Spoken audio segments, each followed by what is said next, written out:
Picture this. You're walking through Rome's filthiest pleasure district, the Suburra, where the streets stink of cheap wine, sweat, and sin. You pass brothels with creaking doors and laughing men, when suddenly, your eyes land on a woman whose face you know. Your stomach drops. Beneath the smudged makeup and the cheap perfume is not some nameless prostitute. It's Valeria Messalina, the empress of Rome herself, wife of Emperor Claudius, working a brothel room like a common street girl. And the worst part? She's not there because she has to be. She's there because she wants to be. She isn't a desperate woman forced into this life. She's the most powerful woman in the empire, sneaking out of the palace at night to challenge Rome's prostitutes in contests of sheer sexual endurance. And trust me, if you think Roman decadence begins and ends with Caligula, what you're about to hear will make Caligula look like a shy altar boy. Because Messalina didn't just misuse her power, she turned her sexuality into a weapon that would shake the empire to its foundations and seal her own horrific end. The year was 38 CE, and Rome was buzzing with celebration. The city's marble temples were draped with laurel, streets were swept clean, and flowers floated on the Tiber. A wedding had united Emperor Claudius with the dazzling young Valeria Messalina. She was barely 15, a girl by modern standards. But in Roman eyes, she was the perfect empress. Her family name reached back to the earliest days of the Republic. Her skin was as pale as polished marble, her hair a golden cascade under the sunlight, her features sculpted like the statues of Venus in the Forum. Claudius, 13 years older, walked with an uneven gait, his body marked by the awkward stiffness and tremors of cerebral palsy. But what he lacked in physical grace, he made up for with a sharp administrative mind. And now, he had something more, a wife who embodied everything Rome valued: nobility, fertility, and the divine bloodlines that kept emperors on the throne. In public, Messalina was perfection. She bore him 2 children, attended state events with a serene smile, and moved through religious ceremonies with measured dignity. To the people, she was the picture of imperial virtue. But appearances in Rome were often masks, and Messalina's mask was hiding a hunger that would soon become unstowed. It began as faint ripples in the palace gossip. Servants whispered about the empress dismissing her guards late at night. They noticed her slipping into plain tunics and coarse cloaks, garments that clashed violently with her usual silks and jewels. At first, it seemed like the harmless rebellion of a bored young woman trapped in the rigid protocols of imperial life.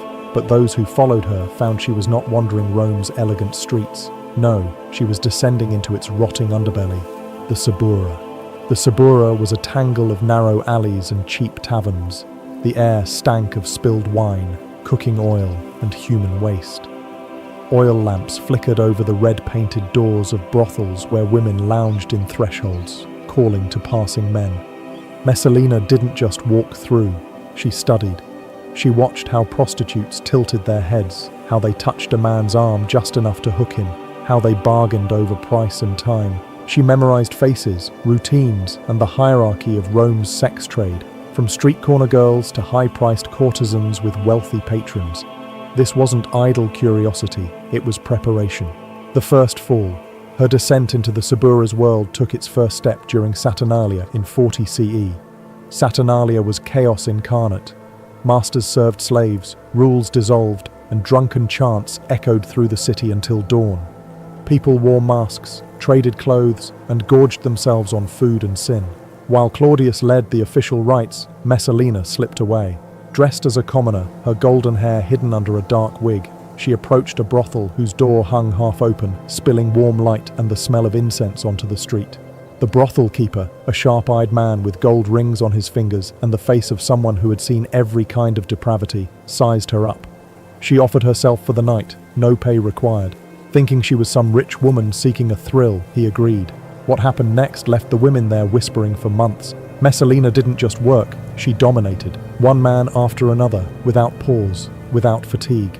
The other women began to stop, retreating to their rooms to rest. Messalina stayed. When the brothel keeper told her the night was over, she demanded more clients. Only when the streets had emptied and no man remained did she finally leave. Her disguise damp with sweat, her face glowing not from shame, but from triumph. By the following months, she had turned her outings into a military-level operation. A team of loyal servants smuggled her out of the palace under layers of disguise, wigs, soot-smeared cheeks, coarse wool dresses. She invented names and false backgrounds, passing from one brothel to another, and then she raised the stakes. Competitions. Messalina challenged Rome's most famous courtesans to see who could take the most men in a single night. The prizes weren't just gold, they were bragging rights in a city where reputation mattered more than breath itself. The most infamous took place in 41 CE. Her rival was Sila, a courtesan so skilled she was courted by senators. The venue was a private house, lit by hundreds of lamps packed with wealthy Romans. Wine flowed like water, dice clattered on the floor as bets were placed. Sila was careful, pacing herself to 25 clients before declaring herself done. The crowd cheered until they saw Messalina still working. She passed 30 and only stopped when there was no one left to serve. The laughter died. Men looked at one another in disbelief. They had not just watched a contest, they had watched the wife of the emperor break every boundary of Roman decency and do it without shame. By 42 CE, Messalina's ambitions had shifted. It was no longer about personal pleasure, it was about control. She set up a luxury brothel in a villa near the Campus Martius. The decor was opulent, marble floors, silk curtains, gold-plated oil lamps. But the women who worked there were not street girls. They were noble-born wives and daughters, blackmailed into service under threats to their family's honor and fortunes. The clients were Rome's most powerful men: senators, military commanders, merchants with influence in the grain trade, and every whispered word, every act of humiliation, was recorded by Messalina's hidden spies. She could destroy any man who entered, and she knew it. Public degradation. By 44 CE, secrecy bored her. She began staging public orgies disguised as religious festivals. Invitations were sent to senators, their wives, their sons and daughters, all under the pretense of honoring the gods.